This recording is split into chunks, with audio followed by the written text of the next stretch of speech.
नववर्ष की बहुत शुभकामनाएं देना चाहते हैं सभी प्रदेशवासियों को और अपने झांसी क्षेत्रवासियों को। किसानों की बात जो आपने की है, कई दिनों से इतनी कड़ाके की ठंड में दिल्ली बॉर्डर आसपास तमाम जगह किसान इकट्ठा हैं अपनी मांगों को लेकर, जायज़ मांगों को लेकर। लेकिन देश की सरकार सोई हुई है। हमारे देश के मुखिया को कोई चिंता नहीं है उनकी, वो अपनी मस्ती में मस्त हैं। धीरे धीरे पूरे देश को बेचने का काम वो कर रहे हैं। अडानी और अंबानी को एयरपोर्ट बेच दिया, रेलवे बेच दिया, तमाम फैक्ट्रियां भी वो बेचने जा रहे हैं। और आने वाले समय में जो देश में फ़ौज की और प्रदेशों में पुलिस की व्यवस्था है, उसमें भी प्राइवेटाइजेशन की इनकी नीति है। तो किसानों की मांगों को लेकर जो किसान बैठे हुए हैं उनसे बात करने को तैयार नहीं है। और अब तो ये है कि इनके भारतीय जनता पार्टी के और आरएसएस के लोग उनको किसान कहने को तैयार नहीं है। वो कह रहे हैं ये खालिस्तानी हैं, आतंकवादी हैं। सलमान जी, प्रदेश की जो सत्ता सरकार है वो लोग कह रहे हैं कि कई जो पार्टी हैं, आप लोग हो, आपकी पार्टी हैं, ये अपनी राजनीति चमकाने के लिए कर रहे हैं जो आप किसान आंदोलन में आ रहे हो।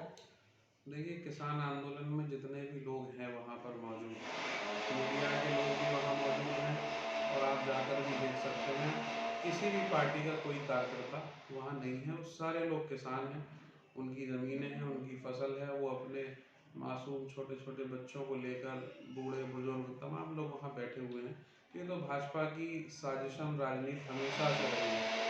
अच्छा, ये किसान आंदोलन को लेकर क्या 2022 में क्या कुछ बदलाव होने के चांस हैं? 2022 में उत्तर प्रदेश का चुनाव है और उत्तर प्रदेश का चुनाव किसान नौजवान पर ही निर्भर है।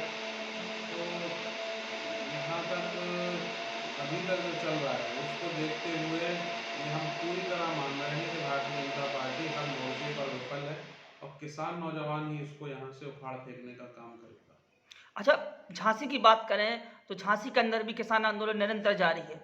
आज 12वां दिन है, तो कहीं ना कहीं और पार्टियां भी वहां पर जाकर समर्थन देना चाहिए। क्या आपका कहना है इसके लिए? देखिए, ये लड़ाई तो सभी लोगों की लड़ाई है जी।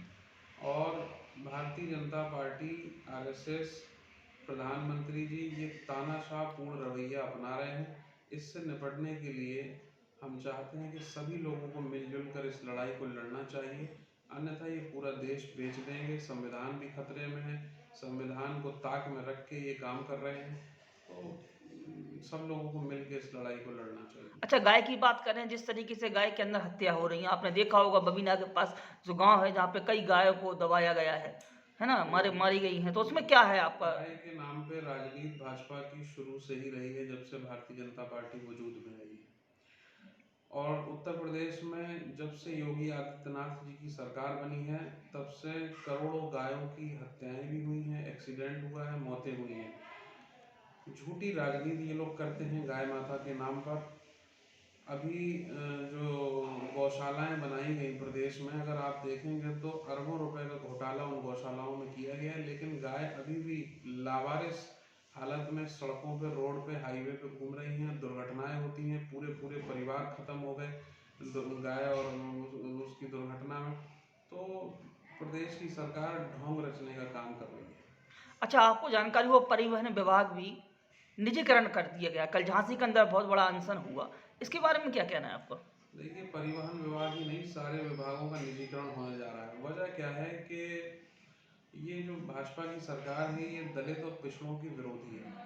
और जो आरक्षण होता था, आरक्षण को ख़त्म करने की इनकी बड़ी प्लानिंग थी, लेकिन इन्होंने अब ये प्लान दूसरे तरीके से बनाया है। इन्होंने कहा कि हम विभागों का निजीकरण जब कर देंगे तो सरकारी नौकरी में पिछड़े और दलित और नौजवान आ ही नहीं पाएंगे, तो आरक्षण की बात कहाँ से करेंगे। तो उन्होंने आरक्षण खत्म ना करके सीधा निजीकरण करने का काम कर दिया। आप तो विभाग की बात कर रहे हैं, आप देख लेना आने वाले 5-7 साल में अगर ये बने रहे तो पुलिस का भी निजीकरण हो जाएगा, प्राइवेट सिक्योरिटी अडानी और अंबानी की यहाँ पर चलेगी।